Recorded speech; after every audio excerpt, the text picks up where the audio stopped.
विजापूर नाका येथील 30 वर्षीय जिम ट्रेनर सचिन मच्छिंद्र माने यांचा मृतदेह 13 दिवसांनी सैफुल जवळील झाडाझुडपात गळफास घेतलेल्या अवस्थेत आढळला।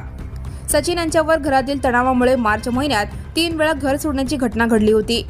पहिल्या 2 वेळा ते परत आले होते, मात्र 18 मार्च रोजी घरातून निघून गेल्यानंतर 27 मार्च रोजी त्यांचा मृतदेह सापडला। सचिन यांची पत्नी कल्याणी यांनी विजापूर नाका पोलीस ठाण्यात तिसऱ्यांदा हरवल्याची तक्रार दाखल केली होती। त्यात त्यांनी 2 व्यक्तींनी सचिनला बेपत्ता करण्यात हात असल्याचा आरोप केला होता। मृतदेह ओळखण्यासाठी गाडी, चप्पल आणि मोबाईल यांचा वापर करण्यात आला। सचिन यांची आई म्हणाली, माझा मुलगा पैलवान होता, 10 जणांना भारी पडत होता, कोणीतरी सुपारी देऊन त्याचा घात केला आहे। शवविच्छेदन अहवालानंतर याची स्पष्टता होणार आहे। पोलीस अधिक तपास करत आहेत। Now and press the bell icon. Never miss a